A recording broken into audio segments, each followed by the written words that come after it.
months, to be exact, I was done with this platform. It took up a lot of executive functioning between filming, editing, promoting myself, and then I got permanently banned from Twitter and lost any sense of like which end was up as far as how to market myself without friends to help spread the news. But I've since joined TikTok, and it has been an amazing few months of rediscovering myself and who I am, but more importantly, who I wanted to be and where I wanted this channel to go when I first started.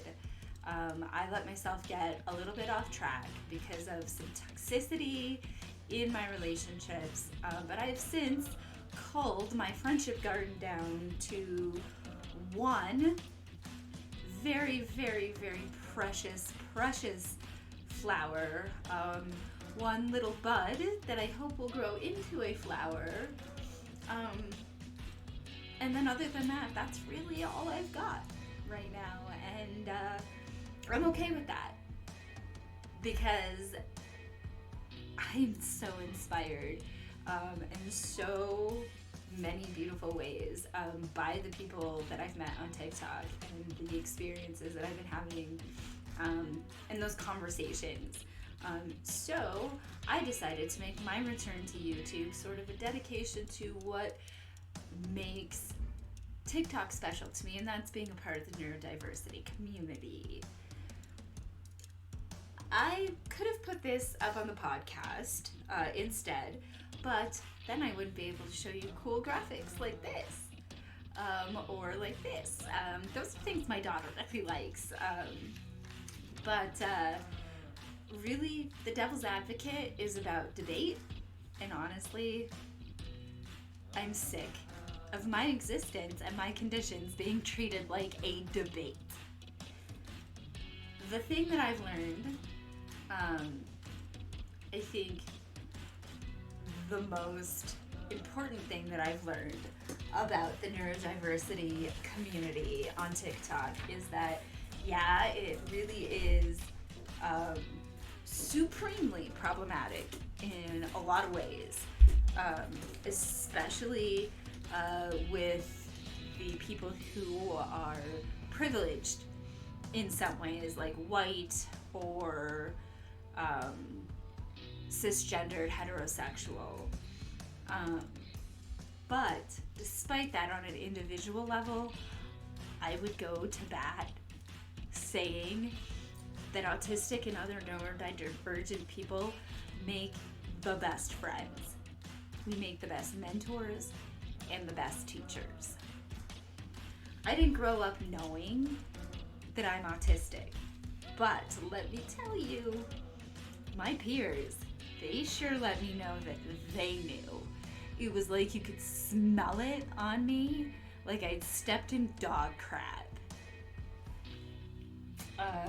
Looking back, every single thing I got bullied for was something that I was or did because of undiagnosed autism. You know, the stereotype of self-diagnosed autistic people, like we watch one video and suddenly we're an autism expert and we're convinced that we have it and we're, you know, crazy like that. Yeah, that wasn't me. I literally needed my friends to practically hold me down and tell me, hey, let's think for a second about how much easier your life might be if you could just accept that you are like this because you are autistic and that you have accommodation needs. So I researched and I made flowcharts of childhood bullying and incidents where I'd get in trouble at school, and notes on my picky eating habits, same foods and texture issues, the fact that I was so unrelentingly clumsy that my cousins nicknamed me Crash and Burn Jess.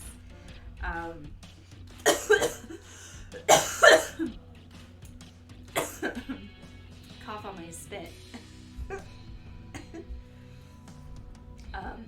I wasn't really like super socially awkward because I was so chatty, but now I know that chattiness is was a manifestation of the fact that I also had ADHD, and then that, you know, not being socially awkward is not a reason why girls aren't autistic, but it is a reason why they were denied diagnoses back when I was a kid. So once I finally accepted that my friends were probably right and that I probably was autistic, my next question quickly became, what now? I wasn't able to get, you know, like accommodations or a special therapist. Like, I could barely even get the therapist I was seeing at the time to even acknowledge the diagnosis once we talked about it. It was one of those, why do you want to be extra oppressed so badly? Like, yeah, I totally want to be autistic. Okay. I wasn't even like, I mean, how does somebody who has to learn about autism as an adult, where do you even begin to rebuild? Like, I'm rebuilding a whole ass human from the bottom up. I was 34 when I was finally diagnosed, and I had to do it with zero support from the rest of the autistic community. That's why I wanted to make this video, even though April is over for the year, and May is already underway. People who are late diagnosed, we get treated, even by other autistic people, like we must be higher functioning because of our ability to mask. And I have several ex-friends who would insist on abusive ways of treating me and like trying to communicate with me because they refused to accept the needs I had. I also have trauma, right? I have CPTSD, and right, it's generally accepted in the autism community that masking causes trauma. Hey, so the way I was treated by these supposed autism advocates for having trauma related to high masking, when they would try to force me to mask or make me feel bad about my inability to mask, it was absolutely appalling. Like, I'm sitting here like getting like visibly because of how horribly these people treated me. One of them even used her massive platform. She was an educator, called herself a disability advocate, worked with like really well-known disability groups. Armchair diagnosed me with a personality disorder I do not have because I had the audacity to call her out for being a bad friend. No, Brenda, I am not jealous of the relationship you have with my brother. I am not pushing you away because I am mentally ill. You are being a bad friend, and I'm calling your ass out on that. Let me tell you, if any portion of our friendship requires me to mask for you, yeah, we are not friends, and you have a frick ton of internalized neurophobia that you need to work through before you can even think of being friends with other autistic people. Friendship should never be about one person sacrificing for the other, and masking is about, it causes trauma. It should never be expected non-consensually. It should never be demanded, and it should never be something that you gaslight people into giving you. Just don't do it. Masking is something that should be given freely because somebody understands that it's important for you, not because you demand it or have some sort of, you know, strict expectation.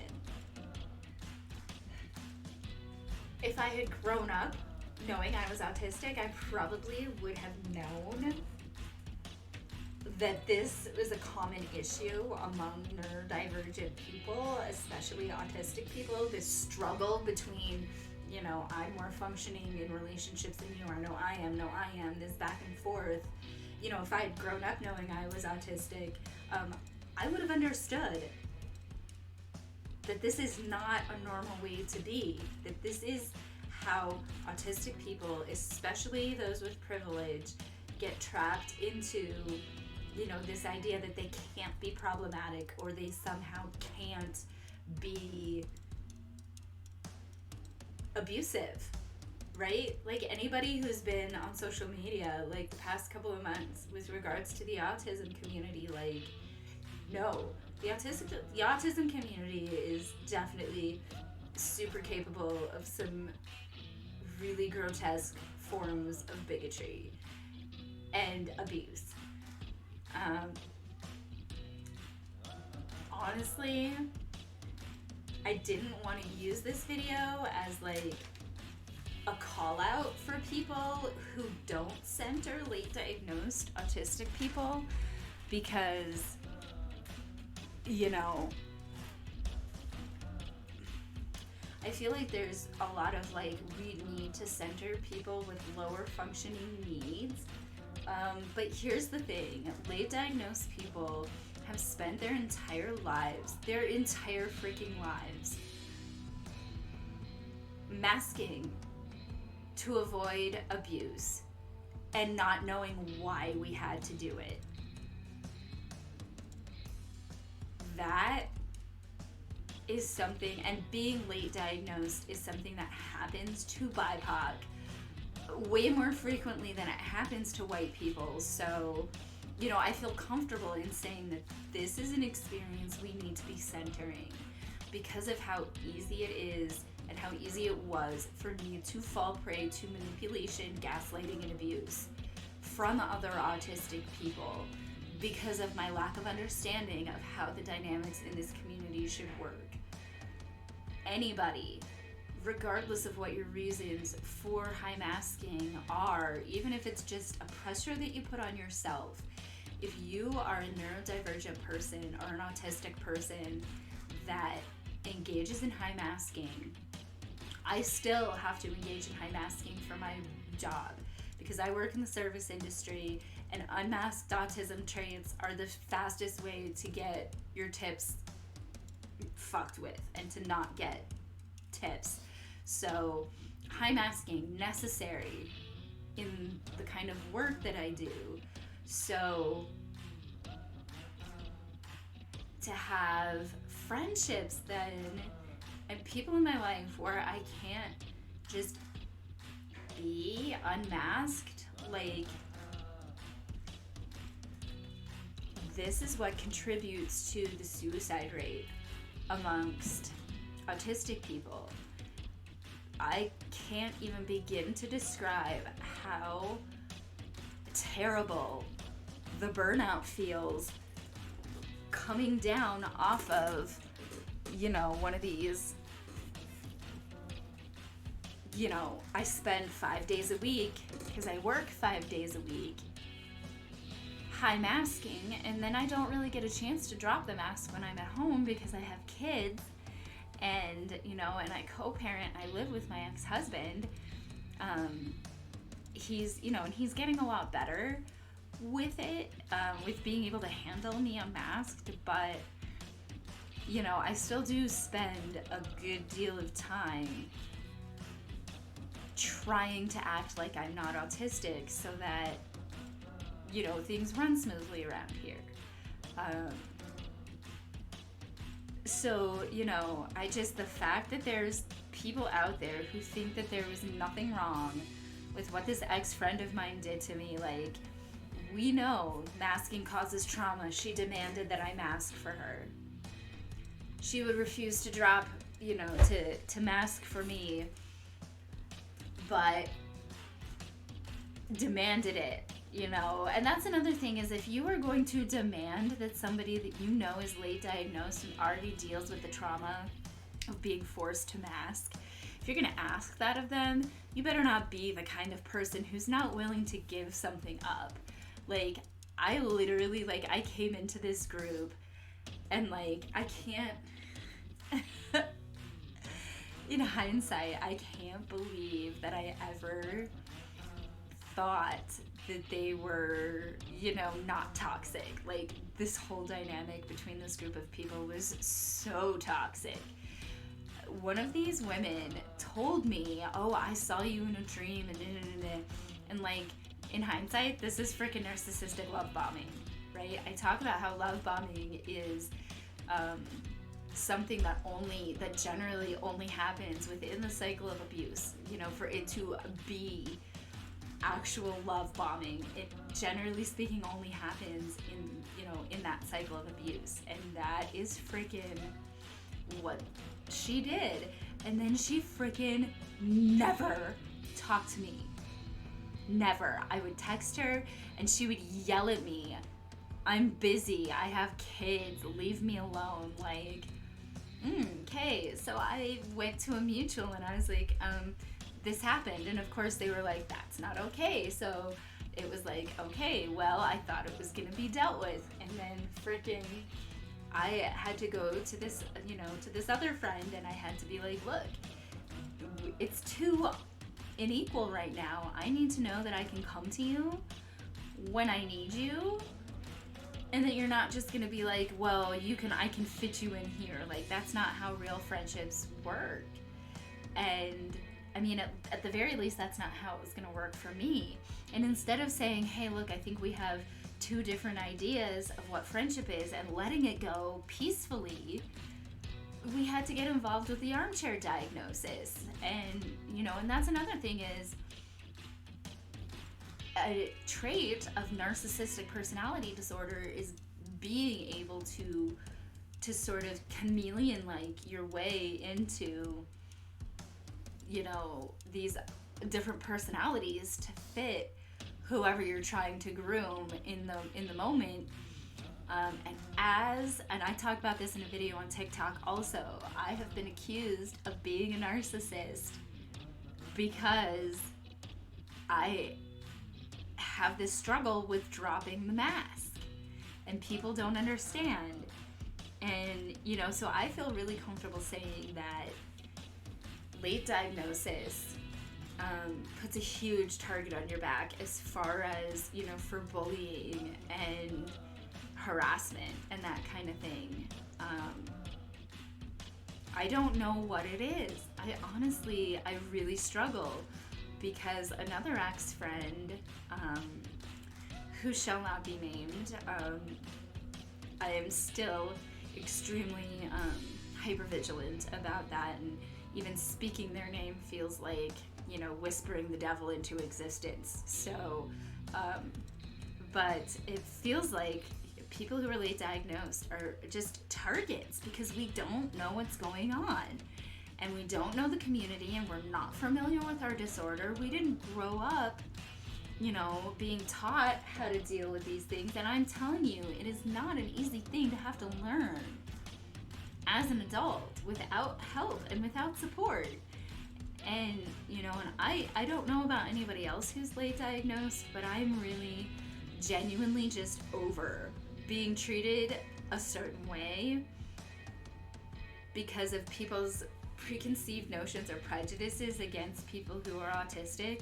Like, I am me, and I have a unique intersection of conditions and disabilities. I have bipolar disorder, ADHD, I'm autistic, and I have CPTSD. Okay, this is a huge, huge crap hole of crap, right? Like, it's just baffling to me that, these advocates can say, yeah, we get it, but somehow not when it's me. And that's one thing that I'm gonna wind up the video here, because that's really what I want any further discussion on this channel of neurodiversity to be about, is the unique challenges we face as late diagnosed people. That's the voice that I want to have centered on this channel going forward. Whether you are BIPOC or, you know, LGBTQ, IA plus, whatever. That's the voice I want to center on this platform or on this channel. So I wish I knew where to tell you to look for me. I mean, you can look me up on TikTok, but I don't really anticipate doing much crossover as far as like content. So, I mean, by all means, look me up, have a conversation, follow me on TikTok. My mutuals can send me DMs. I want to hear from other people who were late diagnosed, if this has been your experience, like this sort of othering by other autistic people because we fundamentally cannot relate to them because of our late diagnosis. Like, yes, we have the same condition.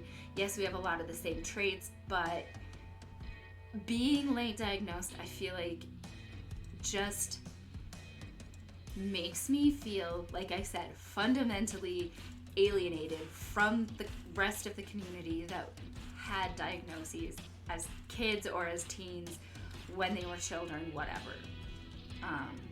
So yeah, I guess that is it for this wonderful celebration.